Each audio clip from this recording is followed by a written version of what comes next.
Montevideo se enciende, entre plata y cemento, la fauna se revuelve, historias cotidianas en un puzzle diferente, hablando la gente se entiende. Todo lo mejor que tenemos.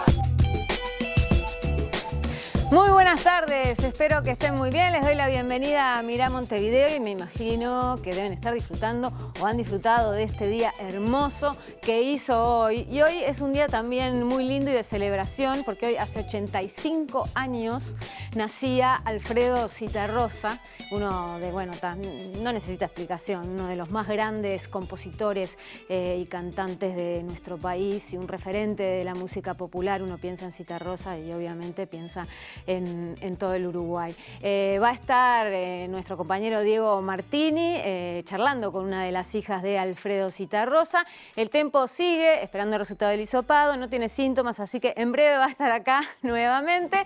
No se preocupen, pero por suerte tenemos a nuestro compañero Diego que está en su lugar. Y Morena en un ratito nos va a estar presentando el segundo capítulo del ciclo Contextos, que es este ciclo que hace la Universidad de la República para mostrar el trabajo que hacen con la comunidad.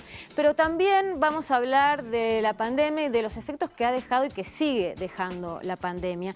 Y sobre todo en una franja etaria que a veces es un poco, digamos, olvidada, ¿no? Y son los niños y adolescentes, y para eso invito a pasar al estudio al psiquiatra de niños y adolescentes, Ariel Gol. Muchísimas gracias por estar hoy en Mirá Montevideo. Gracias por esta invitación. Por favor. Buenísimo. Bueno, Ariel, sos psiquiatra infantil, hace aproximadamente 1 año y medio, 2 años publicaste el libro Convivir, que también es una serie de ayudas y de consejos para los adolescentes, niños y niñas y los alumnos para vivir su libertad, digamos, de una forma responsable y armónica para ellos. Y el año pasado, junto con Roberto Balaguer y Lorena Estefanel, publicamos Convivir en tiempos difíciles. Claro. A partir de la pandemia, porque nos decían, che, tienen que escribir algo sobre la pandemia. Nosotros decíamos en principio, mirá, creo que ya está escrito, porque el libro Convivir se puede aplicar, pero a partir de una encuesta que hicimos con Balaguer, que fue contestada por 1.450 familias, pudimos darnos cuenta de que había material para poder explicarle a los padres cuál es el tema de convivir en confinamiento, cuál es el tema de poder ayudar a nuestros hijos y aprender a partir de una experiencia que nadie quiso, pero que ya que la tuvimos tenemos que tratar de aprovecharla. Y ese es el libro Convivir en tiempos difíciles, que pasó en agosto del año pasado, en agosto del año pasado. Planeta también. Sí, sí. ¿Y cuáles son las situaciones, digamos, difíciles que enfrentan los niños y las niñas y que, no sé... Mira, la verdad es que los niños necesitan de otros niños y necesitan del contacto. Tenemos que dividir por momentos de la vida, y es verdad que las pantallas pueden haber ayudado de repente a los de quinto y sexto escuela, para decirlo de una manera, en adelante, pero los de abajo quedaron aislados. Y eso pudo haber generado cosas. En realidad no lo sabemos porque se va a saber este año. Porque las repercusiones en el desarrollo emocional muchas veces se dan tiempo después. Entonces, lo que sí es interesante es que teóricamente nosotros pensábamos que iba a ser un desastre total. O sea, nosotros nos imaginamos una película de terror. Sin embargo, a partir de esta encuesta, resulta que descubrimos que el hecho de que los padres estuvieron más con sus hijos generaron realmente una situación que era un experimento social de que cuando yo tengo padres más presentes, genero cosas buenas en los niños.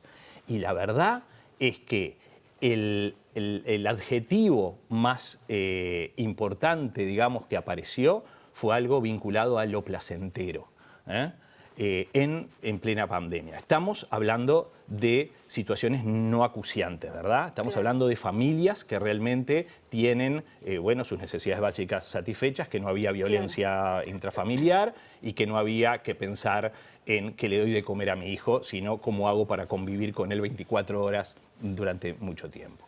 Desde ese lugar, nosotros lo que aprendimos es que realmente si los padres pueden aprovechar lo que pasó en la pandemia, en la convivencia, y se dieron cuenta que la presencia física de ellos y la emoción y la disposición emocional con respecto a sus hijos, realmente que ellos lo vivieron, digamos así, generó cosas buenas en los chiquilines, como realmente nos han relatado, hay que aprovecharlo ahora, cuando se supone que vamos a volver a estar, no como antes, porque no vamos a volver a lo de antes, pero sí vamos a estar en una situación más normal, no dejar de aprender lo que vivimos en la pandemia cuando realmente estuvimos presentes. Porque uno de los grandes temas que tenemos, los que trabajamos con niños, es que los padres no siempre están todo lo que tienen que estar, pero cuando están, no están emocionalmente disponibles. ¿Y estaban emocionalmente disponibles en la pandemia, con todo también que generó temas de depresión, generó situaciones de desempleo, también teletrabajo, que quieras o no, por lo menos tu hijo cuando está en la escuela está distraído en otra cosa, pero capaz que te está viendo todo el tiempo y vos no lo estás atendiendo. Entonces esa indiferencia capaz que se hace más presente. Eso no sucede, ¿no? Pero sí, claro que sucede, depende, digamos, los casos, Claro. pero es verdad que en los casos en donde se pudo con eso, realmente la repercusión fue buena. Lo que es real es que los padres tuvieron que transitar ellos el propio estrés, porque esto fue un test de desarrollo emocional, esto fue una experiencia de estrés y cada uno la vivió de acuerdo a cómo estaba armado antes de que sucediera, ¿verdad? O sea, como nos agarró la pandemia, es como nosotros pudimos responder. Los padres que realmente pudieron contactarse de otra manera con sus hijos, a pesar de todo esto, de lo que tú decís, pudieron decir, para un poquito, vamos a relativizar lo que nos está pasando. Tú sabes que el cerebro tiene una modalidad para poder enfrentar el estrés, y esa modalidad tiene que ver con el relato que nos hacemos de lo que nos está pasando. Yo tenía padres que nos llamaban, ¿verdad?, y que me decían, es terrible, terrible lo que me está pasando, el trabajo, todo lo que sea, y nosotros les mostrábamos lo que era lo terrible. Lo terrible era esas personas que tenían que ir a las ollas populares, digamos, lo terrible era aquellas personas que sabían que había violencia familiar y ahora estaban encerrados, incluso con el agresor, ¿verdad? Los que tenían un niño con dificultades muy importantes y tenían que estar allí, ya no tenían la ayuda. Eso era lo terrible, le llamó situaciones acuciantes. Lo otro son situaciones a resolver. Si mi cerebro interpreta como acuciante y trágico una situación a resolver, por más difícil que sea, yo me comporto como si fuera acuciante y ahí dejo de tener las herramientas que necesito para afrontar una situación. Entonces, dependió mucho, y eso se va a ver ahora este año, de cómo los padres pudieron afrontar esta situación para ver qué pasó con los chiquilines. En los más chiquitos, el mundo es el que le presentaron, digamos, los adultos, ¿verdad? En los más grandes pudieron tener todavía, digamos, ese apoyo del otro, digamos, por lo menos a través de las pantallas. El tema es lo que quedaron en el medio. Sí.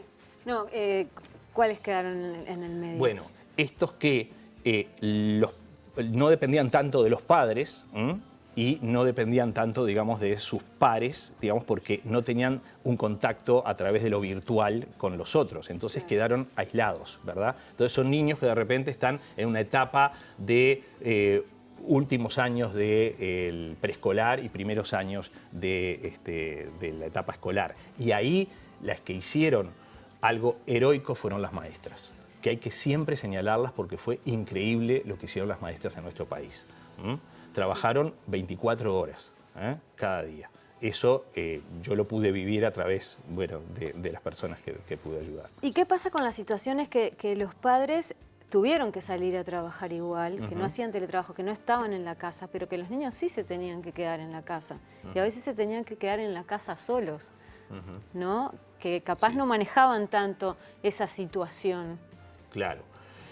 Ahí tal vez, primero, no sabemos el caso particular, pero ahí seguramente hubo un aprendizaje por parte de los niños. Sin duda que no lo... Exactamente. Es el enfrentamiento a una realidad que no estaban preparados, pero que otra vez depende de cómo habían llegado a ese lugar, la posibilidad de salir bien parados. Me explico. Si vos a un niño le hiciste todo lo que él podría haber hecho solo, Si hiciste regularmente por él lo que él podría haber hecho solo y justo te agarró esa situación que tenés que salir y dejarlo solo al chiquilín, está bravo.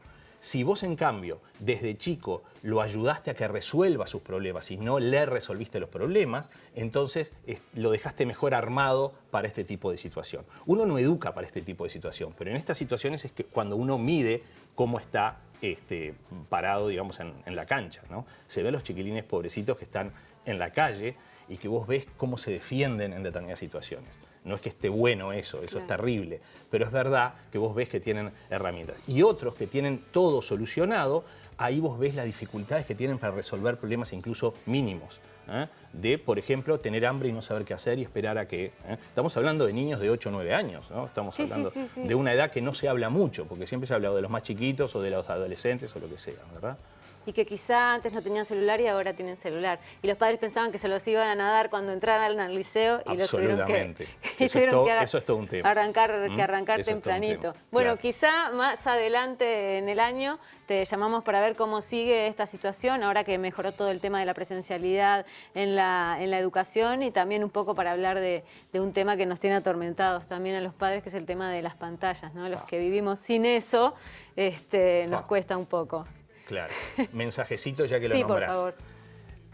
Nos tenemos que preocupar por el uso de las pantallas de los padres. De los padres educando niños con un celular en la mano. De eso nos tenemos que preocupar. Perfecto. Con gusto algún día hablamos. Genial, seguro. Muchísimas gracias, Ariel, por haber venido hoy a Mirá Montevideo. Nosotros nos vamos a una pausa y volvemos en minutitos nada más con Morena Ferreira y su presentación continuando el ciclo Contextos y con nuestro compañero Diego Martini, con una de las hijas de Alfredo Citarrosa. Ya llegamos nuevamente a Mirá Montevideo.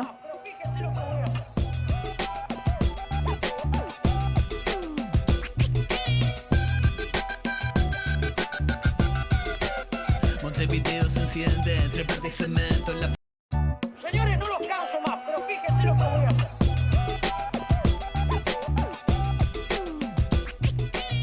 Seguimos en Mirá Montevideo y ya está Morena Ferreira en el estudio. Muy buenas tardes, ¿cómo estás? Muy buenas tardes, querida. Muy bien, ¿y vos? Muy bien. Bueno, te venís con un segundo capítulo de Contextos, que es todo este trabajo que hace la Universidad de la República en la comunidad y con la comunidad. Sí, que bueno, lo que busca hacer es mostrarnos un poco el potencial de este trabajo en conjunto.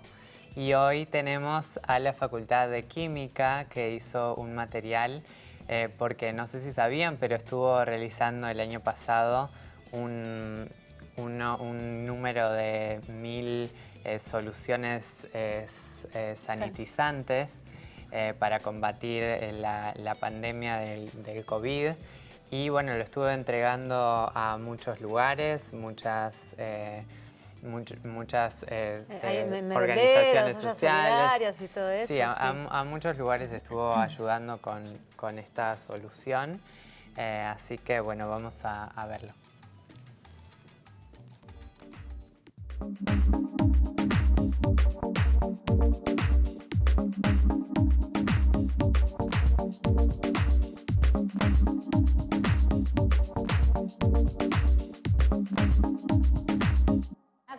El 13 de marzo se instauró lo que se llama un comité de emergencia de la Facultad de Química. A partir de varias inquietudes que se nos establecieron a nosotros, como diciendo, somos Facultad de Química, que si tendríamos la posibilidad de realizar alcohol debido a que el 13 de marzo se instauró la pandemia acá en Uruguay.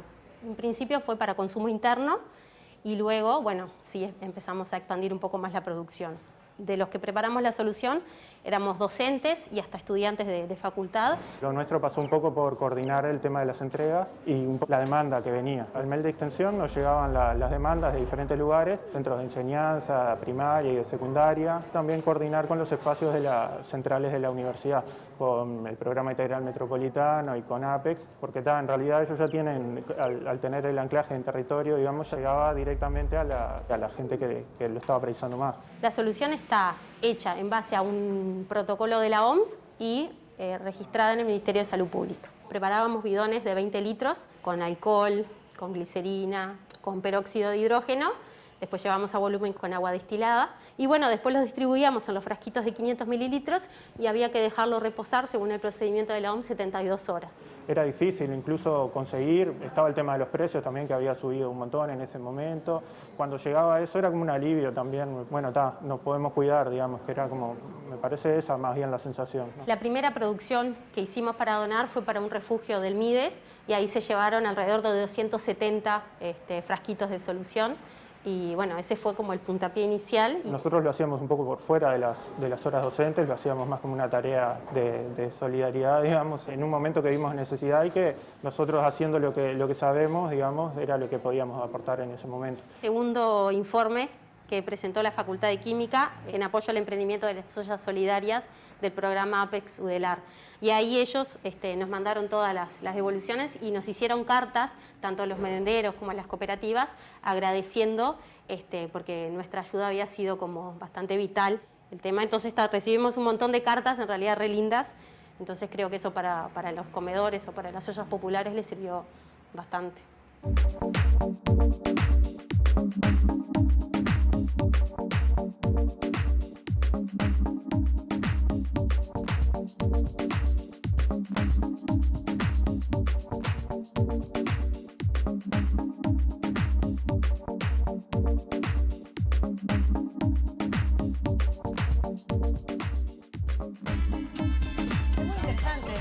Porque uno, la verdad, no se entera o no conoce ese otro trabajo, digamos, que hace la Universidad de la República, además de dedicarse a educar académicamente, digamos, ¿no? Sí, y semana a semana vamos a tener algunos otros materiales como este para mostrarles lo que están haciendo en las diferentes universidades, así que no se lo pierdan la próxima semana. Las facultades, claro. Bueno, como contaba al principio del programa, hoy se cumplen 85 años del nacimiento de un ícono de nuestra música y de nuestra cultura. Estoy hablando de Alfredo Zitarrosa. Les paso a recordar que hoy en TV Ciudad, después de la letra chica, a las 21 horas, va a haber justamente un homenaje por estos 85 años. Es un homenaje organizado por la Sala Zitarrosa y fue filmado y editado por TV Ciudad, en el que Maya Castro, Mónica Navarro, Cristian Cari y el Toto Méndez, que fue uno de los guitarristas de Zitarrosa, interpretan canciones de él. Así que va a ser hoy a las 9 de la noche, ya se los voy adelantando, vale muchísimo la pena. Y bueno, ahora sí, nos vamos con Diego Martini. Muy buenas tardes, ¿cómo estás?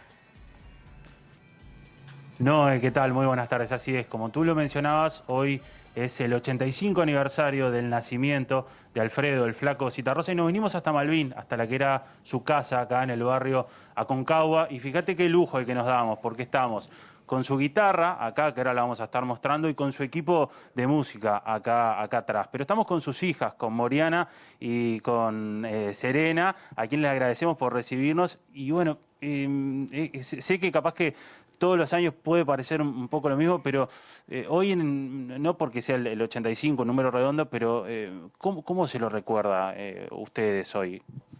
La verdad que nosotras siempre tratamos de festejar su nacimiento, de celebrar siempre el día de su cumpleaños. Entonces los 10 de marzo, desde hace muchísimos años, tenemos como tradición hacer un pequeño homenaje, espectáculo. Antiguamente se llegaron a hacer espectáculos muy multitudinarios y en los últimos años nos hemos enfocado en hacer cosas en la Sala Zitarrosa. Y bueno, y la pandemia, estamos todos acá de tapabocas lamentablemente, y bueno, y las salas también de la Intendencia estaban cerradas. Así que este año decidimos hacer una celebración por redes sociales.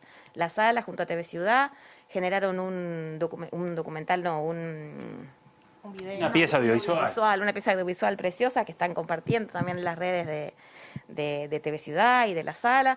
Incluso van a seguir haciendo cosas durante el mes de marzo y durante todo el año por ser el año de los 85 años.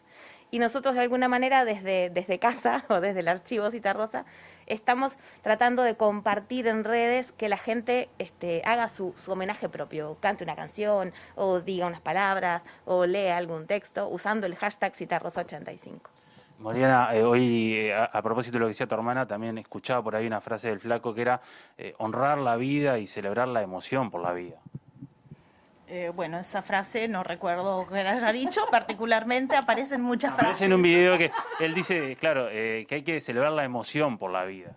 Me parece que es una buena frase, sí, hay que celebrar la emoción, hay que celebrar la vida y el nacimiento. Y por esa razón es que elegimos esta fecha y no el 17 de enero, que al principio nos llamaban mucho por el 17, creo que ya la prensa se acostumbró a que nosotras preferimos que si vamos a celebrar una fecha, que sea el día de su nacimiento. Y bueno, y este año tan raro he recibido con el hashtag, mucha gente se ha sumado, por las redes a mí me han llegado muchos de amigos que si no escriben, comparten algo que escribió otra persona, o una foto, hay gente que hace caricaturas. O un pedacito de una canción, tatuajes, hemos visto también, ¿verdad? Muchas cosas y Increíble. está muy lindo. Esta idea del hashtag Citarrosa85 me ha resultado a mí una novedad muy interesante. Mucha gente se ha sumado y es re lindo las manifestaciones. Y además lo lindo es que no tiene fronteras, porque es una cosa con la que se puede participar desde cualquier parte del mundo. Entonces realmente es muy, muy lindo poder buscar después el hashtag y encontrar todas las cosas que ha hecho la gente, que está realmente muy, muy, muy emocionante. Y trascendiendo totalmente generaciones, además, ¿no? Total, sí, generaciones sobre todo, sí, sí, sí. Bueno, sobre todo los que se mueven más en redes son los más jóvenes, pero incluso hay algunos también grandes que se están moviendo también. Hoy les preguntaba antes de venir acá si tenían algo por ahí y por suerte hay algunas cosas que no están acá porque están en el CIDADE, que se está haciendo, donde se llevaron el archivo para investigar, para cuidarlo. Se llevaron, yo había encontrado por ahí 100 cajas de cartón grandes, 2 baúles llenos de libros, contratos, fotografías, afiches, recortes de prensa, grabaciones, todo eso se llevó para y muebles, sí, sí, sí, sí. Hace muchos años que venimos trabajando con el archivo Citarrosa, porque imagínate, papá hace 32 años que falleció y era una persona que guardaba, archivaba, grababa, era una cosa brutal. Desde hace muchísimos años empezamos a trabajar en esto, pero claro, los materiales audiovisuales que habían eran de otra época, ¿no? Del año 89 falleció él. No existían los CDs, para que se hagan una idea. Y entonces, a lo largo del tiempo hemos tratado de empezar a digitalizar para rescatar todo ese material fonográfico, sobre todo, porque eran cintas de carrete abierto, magnéticas, bueno. Y además es muy costoso también recuperar todo eso, pero era muchísimo material. Entonces nunca habíamos terminado hasta estos últimos años, donde se incorpora el CIDADE, la Universidad de la República, el Archivo Nacional también, colaborando el AGU, para terminar de rescatar todo ese material, digitalizar todo el material, y ahora estamos en plan de inventariar, digamos, y poder ubicar dónde es que está cada cosa para poder darle uso como corresponde. Un material de archivo que, ahí va, como decías vos, todo lo que recolectaba. También había una gran cantidad de libros, era un gran lector, y con intervenciones que él anotaba en los libros. Sí, la biblioteca de papá no sé cuántos miles de libros tiene, pero son del orden de miles. Y cualquier libro que vos sacabas de la biblioteca, fuera de los caracoles, de marxismo o de geografía, están escritos y anotaciones en todos lados. Entonces era un tipo realmente... Sí. Algunos los tenemos por acá en casa y muchos los tuvimos que llevar al CIDADE. No alcanzan las paredes para poner libros. Es increíble. Demasiada cantidad y mucha variedad, que es lo más interesante. Desde en aquella época le interesaba la robótica, imagínate, veterinaria, plantas, como decía, es una cantidad de temas más. Bien, para ir cerrando, tenemos acá la guitarra, que me gustaría ver si me ayudan a abrirla. Cuerdas medio flojas porque, claro, porque no le hace bien tampoco mantenerse en afinada, o sea que si tocas ahí no va a salir un buen sonido. Pero esta fue la guitarra que él tenía cuando volvió del exilio, que es una Contreras preciosa. No es la que él amaba, porque él tuvo una guitarra blanca que le llamaba, que era una guitarra fleta, que había tenido mucho trabajo para conseguirla y se la robaron en México. Así que bueno, esta es la que tenía en los últimos años y con la que tocó. Bueno, Serena y Moriana, les agradecemos por estos minutos y volvemos a piso contigo con esta imagen de la guitarra de Alfredo Citarrosa y bueno, con mucho más homenaje en la pantalla de TV Ciudad. Vuelvo a piso. Qué maravilla. Muchísimas gracias, Diego. Y qué lindo estar ahí al lado de esa guitarra, ¿no? No sé por qué los objetos que fueron de personas así, que te dejaron tanta huella y tanta marca en la vida, es como que te emociona tenerlas tan cerquita y saber que la tocó él, ¿no? Un afortunado, Dieguito, la verdad que sí, de estar ahí compartiendo con estas mujeres y bueno, hablando un poco de este hombre que fue... y es una parte muy importante de nuestra cultura y de nuestra historia también. Entonces, bueno, nada, un afortunado, la verdad. Bueno, vamos a seguir con Citarrosa, porque como les contaba, hoy a las 9 de la noche está el homenaje por los 85 años de su nacimiento, un homenaje que organizó la Sala Citarrosa, que TV Ciudad registró y editó. Y bueno, son interpretaciones de Maya Castro, Mónica Navarro, Cristian Cari y Eduardo Toto Méndez. Eduardo Toto Méndez, que fue uno de los guitarristas de Citarrosa. Entonces nos parecía muy importante que en el programa de hoy termináramos con una muestra de lo que va a ser este homenaje hoy a las 9 de la noche por acá por TV Ciudad, con el Toto Méndez interpretando nada más y nada menos que el violín de Becho. Nos vemos mañana. Gracias por estar. Hasta mañana.